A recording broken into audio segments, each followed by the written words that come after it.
Olá, meus queridos, tudo bem?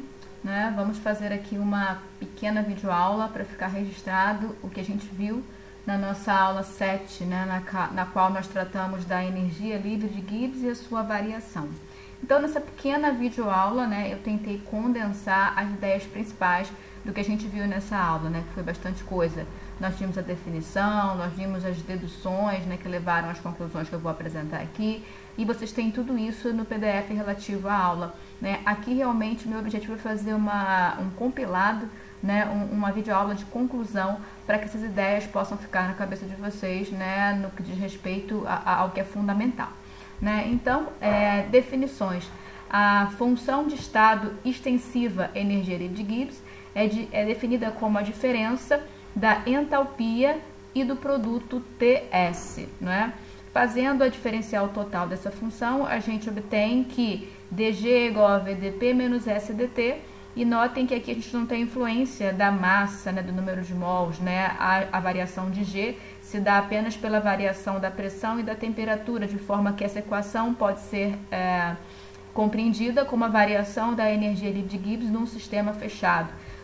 E aí, adicionando a dependência com o número de mols, a gente tem uma equação para a variação da energia livre de Gibbs, em função da pressão, da temperatura, do número de mols, o que nos leva então a crer que essa forma é adequada para representar a variação em sistemas abertos, aplicações práticas, em temperatura e pressão constantes, as reações irreversíveis apresentam variação da energia livre de Gibbs menor do que zero. Nós vimos essa dedução. Então, para uma reação irreversível, que a gente escreve com essa representação, o cálculo da variação da energia livre de Gibbs nos diz se o sentido considerado é de fato espontâneo, se de fato a reação ocorre da maneira que escrevemos no papel. O cálculo da variação da energia livre de Gibbs dá essa possibilidade de previsão.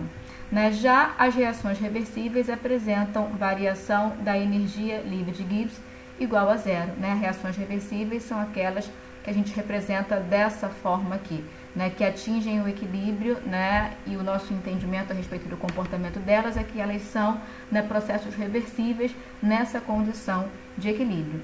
Então, para reações irreversíveis, o importante é conseguir calcular essa variação, porque através do valor dessa variação nós podemos ter uma conclusão a respeito da ocorrência da reação. Já esse cálculo não é tão importante para as reações reversíveis, porque para uma reação reversível ΔG é igual a zero, mas existem outras implicações de ΔG, da variação da energia livre de Gibbs para as reações reversíveis. Vamos ver no próximo slide. Isso se dá através da observação do potencial químico. Vocês lembram que para um sistema aberto a gente define a variação de G em função da variação da pressão, da variação da temperatura, e da possibilidade da variação do número de mols, Vejam, DNI é a variação do número de mols da espécie I, e μI é o tal potencial químico para a espécie I. Vamos dar uma relembrada nisso, Definição desse potencial químico, matematicamente, esse potencial químico é a variação da energia livre de Gibbs em função da variação do número de mols de uma determinada espécie. Isso para um sistema multicomponente, para uma mistura, para um meio reacional, que pode ser entendido como uma mistura. Já para um sistema monocomponente, uma substância pura, a gente pode compreender o potencial químico como a energia livre de Gibbs molar.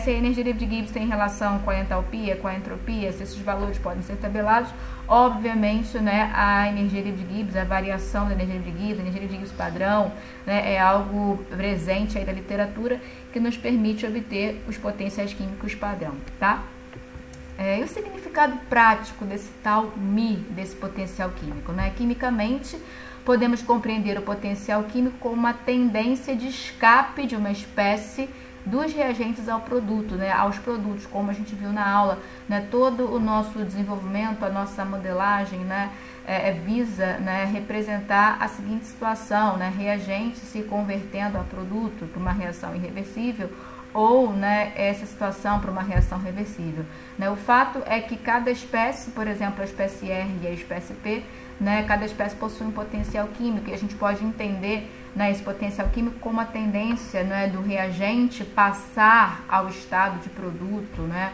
ou do produto passar ao estado de reagente, tá? Por isso que eu escrevi que quimicamente podemos compreender o potencial químico como uma tendência de escape de uma espécie dos reagentes aos produtos, né? Ou ainda como uma tendência de se transformar quimicamente.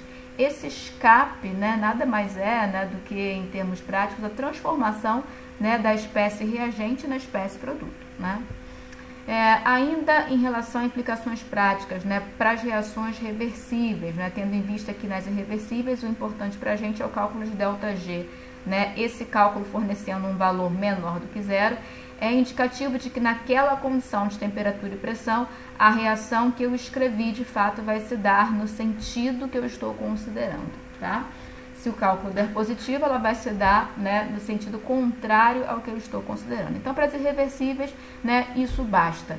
Né? Já para as reversíveis, né, que tem ΔG igual a zero, né, no momento em que se tornam reversíveis, em que elas realmente passam a ocorrer de maneira reversível, né, quais são as implicações práticas? Então, imaginemos, né, reações químicas ocorrendo sob temperatura e pressão constantes, né, de forma que aquela variação de G, né, se torna a função apenas do número de mols, né? Lembram que dG é igual a VDP menos SDT, mais somatório de MI e DNI, né? Então, se a pressão e a temperatura são constantes, resta a variação do número de mols para fazer a energia livre de Gibbs variar, né? Então, né, na condição de equilíbrio, né, no momento, né, assim que as reações de fato se tornam reversíveis, eu tenho que dG é igual a zero, então somatório de MI, DNI igual a zero, né?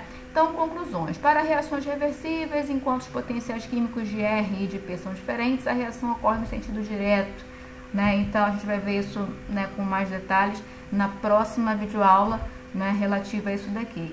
A partir dessa conclusão aqui, né, que o somatório de MI e DNI é igual a zero, né? Isso é o que caracteriza termodinamicamente uma reação reversível, né, o equilíbrio de uma reação reversível, né, e essa igualdade se verifica em algumas condições que nós vamos ver na próxima videoaula. Mas já adiantando, né, as conclusões, as implicações práticas, né, as conclusões dessas implicações práticas são, a gente já pode começar, né, a colocar isso na cabeça, né, a começar a assimilar isso. Então, para reações reversíveis, enquanto os potenciais químicos dos reagentes dos produtos são diferentes, a reação ocorre no sentido direto. E quando os potenciais químicos dos reagentes dos produtos se igualam, a reação passa a ocorrer no sentido direto e no sentido inverso, né? Então, se o potencial químico tem esse sentido, né, a capacidade de se transformar quimicamente, de sair de um estado a outro, né, pensando numa reação reversível, a princípio, né, podemos imaginar que ela se dá assim e a partir de um certo momento a reversibilidade se estabelece. Né, o equilíbrio se estabelece nessa condição de reversibilidade.